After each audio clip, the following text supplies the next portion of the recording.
Hey, welcome back to the Signature Movement. It's your girl Tanya D. Floyd. Is this the lens or the light? Hold on. It was both. Okay, so I just got back. I went out to do some errands today. So I dropped the boy off at school because he missed the bus. Got a little piece of breakfast. Went to the job site. Picked up some floors to exchange. Went and exchanged them. Got the new stuff. Dropped it off. Came home. Sat down. I'm thinking, oh, I let the dog out. And I went to look at my plants on the back porch.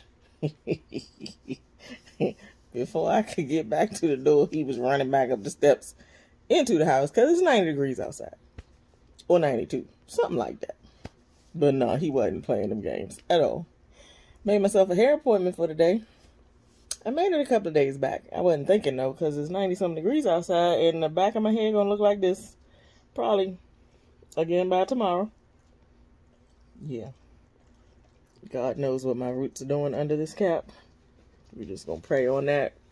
But, I just thought I should check in and talk about what's been going on. Because, woo, child. You know how, I think it was a song, but it's a saying, pressure bust pipes. Sometimes you got to turn that little release valve and let some of that out. That steam get out so you don't destroy the whole plumbing system, right? So, yeah. Just let off a little bit of steam. That's where that saying comes from. But, yeah, so I was talking to somebody and it was like, you have no idea what's going on in my life. Please don't stress me out. I don't have none. Tolerance, patience, none. I don't have it. No. Just no. Right? So, let me start off with, I'm still in a lawsuit. I am, projects are picking up.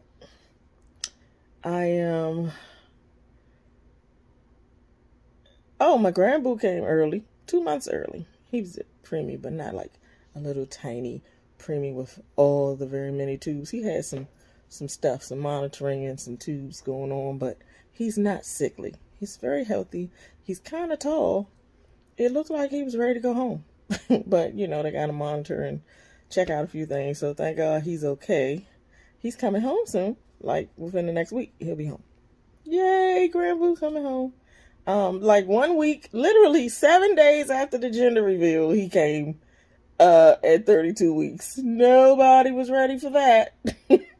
But him and his mother doing good. Everybody's going to come home and, not get no sleep in a minute. So I think she better check with them nurses about that feeding schedule and how his behavior is and get a little list of what's been going on so she can fall into place and not be like, totally caught off guard. I think I'm going to text her and tell her that. But all three of my kids lunching.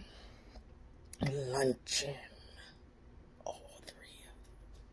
So we just going to talk about the baby daddy, my middle child. He got a lot on his plate now. But I don't think he really heard us when we were telling him that he was going to have a lot on his plate. He's not really getting it. But when baby comes home, maybe it'll look different to him. I'm just stop right there on that because it's a bone of contention.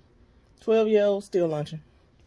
School system, I won my complaint. Yep, I was right. They were wrong. They got to fix it. They got to give me compensatory services. What does that mean? Well, last year the compensatory services were extra tutoring time and one-on-one this and weekly therapy. He has 30 minutes of this and 3 hours of that. And everything was all spelled out the first time.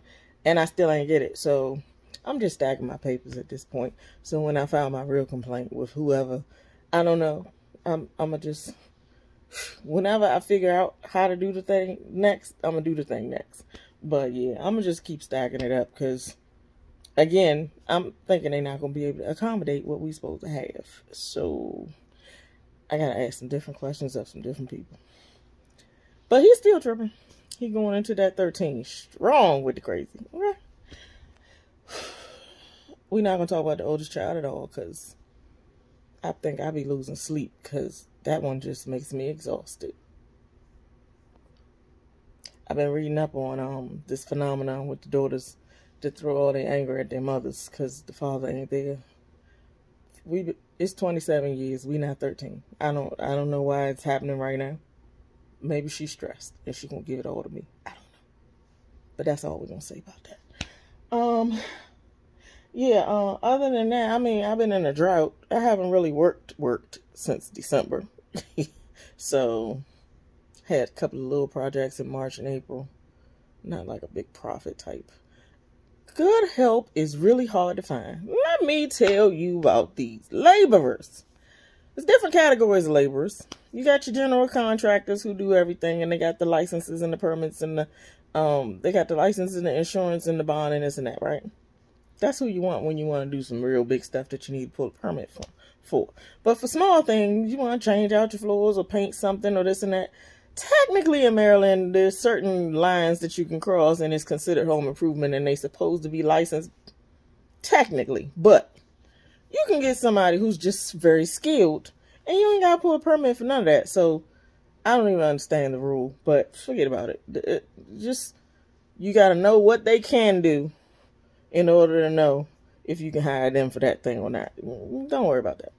But that's why people hire me too, because, you know, I do the design plan, but I'm the liaison. I know a little bit about this and that and this and that, and I know who to hire for what and how long it's supposed to take and how much it's supposed to cost.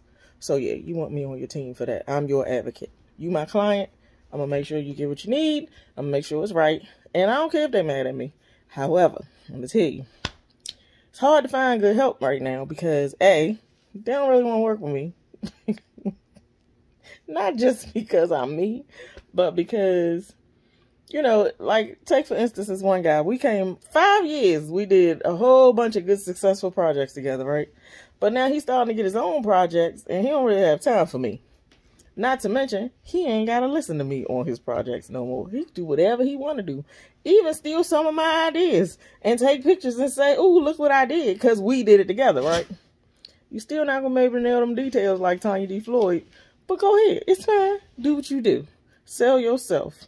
But yeah, the people who have worked with me, it's now a numbers game. If I don't hire them to do a $10,000 to $20,000 project, they really can't find time. Come lay some floors, put in a small kitchen, that's only a couple of $1,000s. And then you got to pay 2 people to come and do it. So you really didn't make no money. That's how they thinking about it. So it's tough on me. But I will survive. I will survive. I have no choice. Hire somebody. Sent somebody to do an estimate yesterday. He ain't never show up. Ain't called nothing. I said, if you ain't want to do it, you should have just said that when I called you. I don't understand. What is this? You gonna be a man child and unprofessional? Pick one. You can be a brat in the field, but don't be unprofessional. If you're gonna be unprofessional, you can't be a brat too. You could just be like, oh, I forgot. But no, I guess you can't even be a... Never mind. Don't be none of that. Just be a man, stand up, and say what you are and what you're not going to do. It's fine. I'll keep it moving.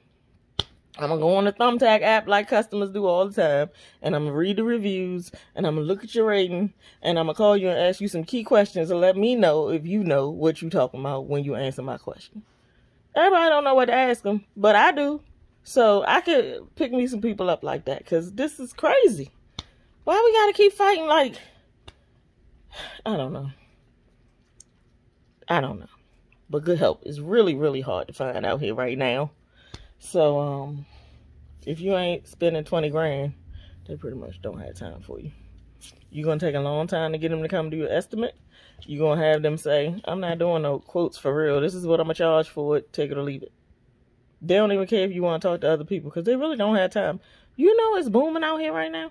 I don't know where all this money is coming from and all these projects. I ain't found them. But everybody got so much to do that they really can pick and choose what they want to do now. Whereas before, if I say I got a little bathroom to do, I powder room. Okay, we can do it. And he gave me his flat rate for powder rooms. He gave me a flat rate for the full bath of certain square footage. Then we got the big master bath fee. You know, I knew the schedule, but now I can't rest on any of that. So yeah, good help is hard to find. But yeah, we all right otherwise. We're just gonna keep on trucking.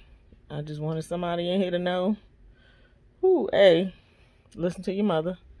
And B, tough times don't last, but tough people do. So, do what you gotta do. Stay up. I almost forgot. How about, okay, you can't really see it right now, but there's been a difference, a change. I can feel it right here. But, so I changed some things because I saw the pictures of me at the gender reveal and I was like, oh no, I can't keep living like this. I don't want it. So I made the decision and I changed my diet. I cranked up the protein. I eat way more protein and I drink way more water. And that fluid pill that my doctor gave me months ago that I never took, I'm taking it.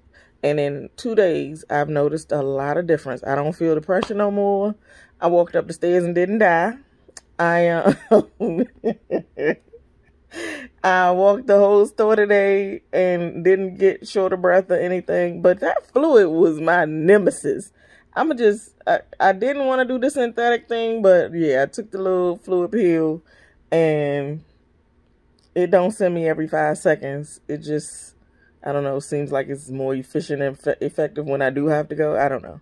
But everything about me just feels so much better. It just, like, my digestive system, I don't feel bloated. I don't feel cranky, crampy. I don't feel achy.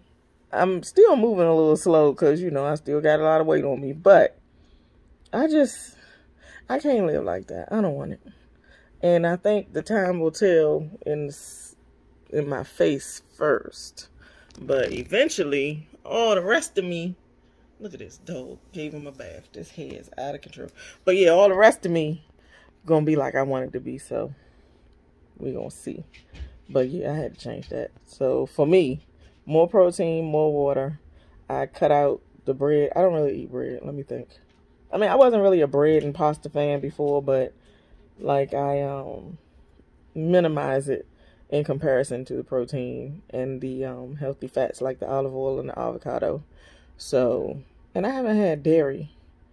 I'm not opposed, but I haven't had any lately. I've never really done it that much. Like, I ain't drinking no glasses of milk and I ain't eating no bowls of cereal, but every now and then I get a little ice cream craving, so I'll do that. But ice cream is different because it has the sugar in it to offset the lactose or whatever it was that would, you know, my lactose intolerance thing. But yeah, I can eat ice cream, but I ain't drinking no milk. Forget about it. And I don't want no almond milk because it ain't real milk. I don't want none of that brown soy trash either. Yuck. If it ain't real milk, I don't want it. But I'll eat whole fat yogurt with some fruit. And yeah, so we doing something different because we want something different. And that's that. But you have a great day.